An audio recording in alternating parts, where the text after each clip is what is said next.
Heroes in movies are always depicted as immortal beings wearing fancy costumes with extraordinary superpowers, such as the power to fly or travel time. My grandfather was an ordinary man with no such costumes or powers. Yet he remains a hero deep in my heart and to all those who ever knew him. He was a strong man of much courage, determination, and hard work. He was also a gentleman with a tender heart filled with a great love and dedication to his family. Life in Korea during the Korean War was horrifying. People everywhere were dying of starvation and violence. In the midst of this chaos, my grandfather was separated from his beloved wife and his only son at the time, my first uncle, by the 38th parallel. For those of you who may not be familiar with the history of Korea, the 38th parallel is the border that separates North Korea from South Korea. And according to numerous accounts, not even a single ant crossed this borderline during the war.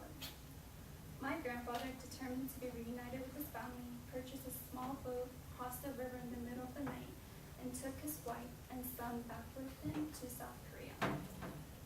Every time I hear this story from my parents, my grandfather's nerve and bravery never failed to amaze me. I'm also deeply touched and moved that my grandfather was willing to even risk his life in order to be with his loved ones again. The war stripped my grandfather of all his fortunes and left him empty-handed.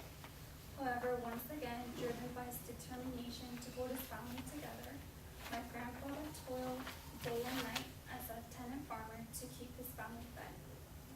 With absolutely no land of his own in the beginning, my grandfather worked hard to purchase a considerable amount of land within a period of several years. According to my father, my grandfather slept only 5 hours a day, and never once did he witness my grandfather taking a nap in his land. Everyone who ever knew my grandfather was so mesmerized and impressed with his hard work that he was actually awarded a President's Award in the farming community. My grandfather did not sweat and toil for himself, but solely for his children and wife. My grandmother testifies that it was with the sweat from her husband's forehead that the crops were watered to feed and educate their 3 sons and daughter. At the age of 75, my beloved grandfather became the victim of the infamous killer, cancer. At his funeral, everyone talked of his audacity, diligence, and most of all, his dedication and love for his family. It made me proud to be the granddaughter of such a great hero. Although my grandfather is not here with me today, memories and stories of him still motivate me to follow his footsteps by living a determined, purposeful life